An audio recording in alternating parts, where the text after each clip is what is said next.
Hello বন্ধুরা, চলে এসেছে নতুন একটি ভিডিও নিয়ে। আজকে খুব সহজ একটি ছবি আঁকবো। প্রথমে একটি ছোট করে সরল রেখা এঁকে নেব। এরপরে দুই দিক থেকে দুটো বাঁকানো দাগ দিয়ে দুই দাগকে দেব।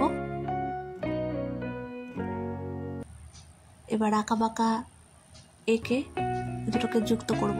হয়ে গেল চালাকা। এবার বাড়ির দেওয়াল আঁকবো, দরজা, দুটো জানলা আঁকবো। দেখো, সুন্দর একটি বাড়ি হয়ে গেল। এরপর বাড়ির বারান্দা আঁকলে আরো বাড়িটি দেখতে সুন্দর হয়ে যাবে। এরপরে দুটো সরল রেখা, বড় বড় বাড়ির দুই পাশে দুটো সরল রেখা আঁকবো। নারকেল গাছ আঁকবো। নারকেল গাছের পাতার জন্য চারিদিক থেকে এরকম করে পাকানো দাগ দিয়ে দেবো। দেখো, এরকম ভাবে পাতাগুলো আঁকা হয়ে গেল।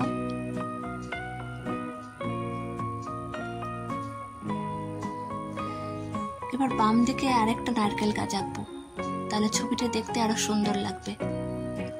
ঠিক একই রকম ভাবে ডিজাইনটি করে নেব।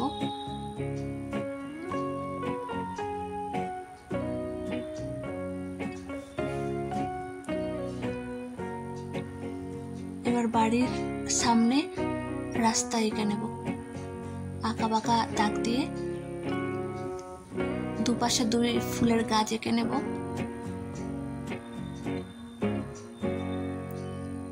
গাছে পাতা এঁকে নেব। এপাশেও একই রকম ভাবে ফুলের গাছ এঁকে নেব। এরপরে বাড়ির দুই পাশে আমি বেড়া এঁকে নেব।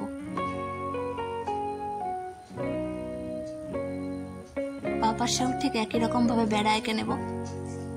হয়ে গেল খুব সহজ একটি সিনারি আঁকা। এবার রঙের পালা। রঙের আমি গাঢ় কমলা রং ব্যবহার করেছি। তোমরা অয়েল প্যাস্টেল কালার ব্যবহার করতে পারো।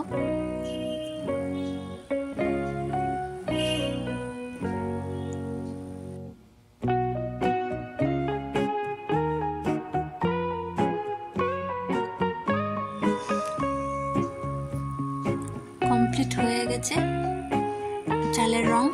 এরপরে দেওয়ালের রং, এর জন্য হলুদ কালার ব্যবহার করছি।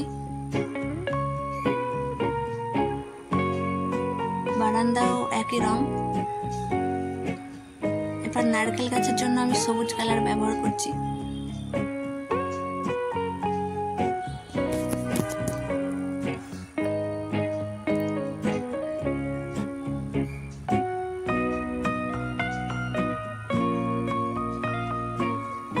নারকেলের গুঁড়িতে খয়েরি কালার ব্যবহার করেছি।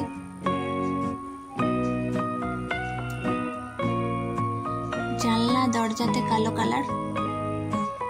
তোমরা চাইলে গাঢ় খয়েরি কালার ব্যবহার করতে পারো। রাস্তাতে আমি গাঢ় হলুদ কালার ব্যবহার করেছি।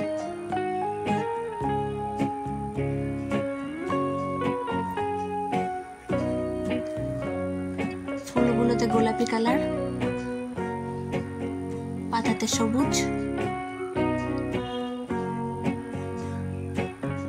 এবং দুই দিকে রাস্তার দুই ধারে আমি হালকা সবুজ কালার ব্যবহার করেছি।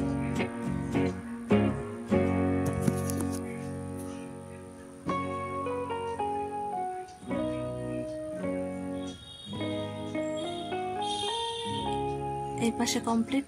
এই পাশেও একই রকম ভাবে একই কালার করব।